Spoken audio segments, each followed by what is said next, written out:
রমজানের দিন গড়ানোর সঙ্গে সঙ্গে ঈদের আনন্দে মেতে উঠেছে রাজধানী ঢাকা। শপিং মল ও মার্কেটগুলোতে দেখা যাচ্ছে ক্রেতাদের উপচে পড়া ভিড়। সকাল থেকে রাত পর্যন্ত চলছে কেনাকাটার ধুম। বিশেষ করে বড় বিপণী বিতানগুলোতে সব শ্রেণী পেশার ক্রেতার ভিড়ে জমজমাট থাকছে কেনাকাটা। তবে আকর্ষণীয় অফার ছাড়ে আগ্রহ বেশি ক্রেতাদের। আরও জানাচ্ছেন কুমার বিশ্বজিৎ রায়। আর কদিন পরই পবিত্র ঈদ উল ফিতর। উৎসবের আমেজে জমজমাট দেশের বড় বড় শপিং মলগুলো। সকাল থেকে রাত যতই সময় গড়াচ্ছে ততই বাড়ছে ক্রেতাদের ভিড়। রাজধানীর বড় শপিং মলগুলোর প্রতিটি দোকানে উপচে পড়া ভিড় ক্রেতাদের। তবে ব্র্যান্ড শপের কোথাও কোথাও পণ্যের দাম বেশি থাকায় মিশ্র প্রতিক্রিয়া জানান ক্রেতারা। শপিং মলটা পছন্দের তালিকা হচ্ছে ওনাদের কাছে কিছু ডিফারেন্ট কালেকশন পাওয়া যায়। লুবনানের নতুন কালেকশন বেরিয়েছে দেখলাম মাত্র, সো ওইটা ভালো লাগছে আমার। কেনার ইচ্ছা আছে, দেখতেছি। দাম তুলনামূলক গত বছরের থেকে আবার একটু বেশি। শপিং মলের বাইরের দোকানগুলোতে তুলনামূলক দাম কম আছে। মধ্যবিত্ত যারা আমরা আছি আমাদের জন্য একটু কষ্টসাধ্য হয়। এই বছর মনে হচ্ছে না ব্র্যান্ডে যাওয়া যাবে, কারণ এরকম বাজেট নাই। তারপর দেখি কোনো প্রমোশন বা কোনো কিছু থাকলে এখান থেকে কালেক্ট করব। ঈদে সবচেয়ে বেশি আনন্দে থাকে শিশুরা। নতুন পোশাক পেয়ে তারা উচ্ছ্বাসে মেতে ওঠে।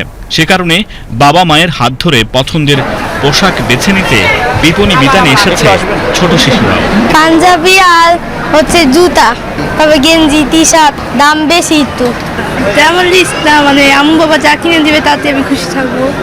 আমাকে একটু টপস প্যান্ট এগুলো কিনে দিয়েছে, আরও কিনে দিবে।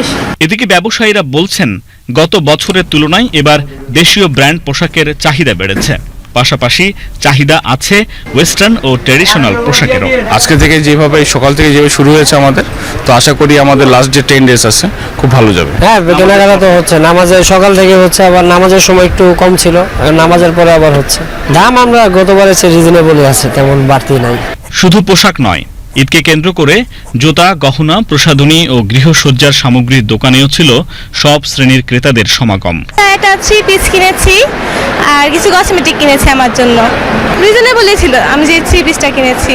কেনাকাটা শেষ বলতে জুতা কেনা বাকি আছে, আর আলহামদুলিল্লাহ বাকি সব শেষ হয়েছে। তার এই প্রোডাক্টের সাথে একটা আকর্ষণীয় লুফা আমরা ফ্রি দিচ্ছি। সাথে হচ্ছে আমরা একটা ইনস্ট্যান্ট ছবি প্রিন্ট করে দিচ্ছি আর একটা র্যাফেল ড্র দিচ্ছি।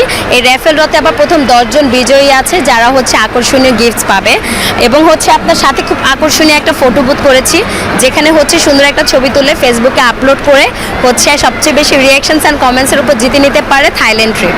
ক্রেতারা যাতে নির্বিঘ্নে কেনাকাটা করতে পারে সেজন্য শপিং মলগুলোতে নিরাপত্তা জোরদার করা হয়েছে। অন্যদিকে যানজট সামলাতে ব্যস্ত ট্রাফিক পুলিশরা। তবে ঈদ আনন্দ যেন নিরাপদ থাকে সেদিকে খেয়াল রাখার পরামর্শ সংশ্লিষ্টদের। কুমার বিশ্বজিৎ রায়, বিটিভি নিউজ, ঢাকা।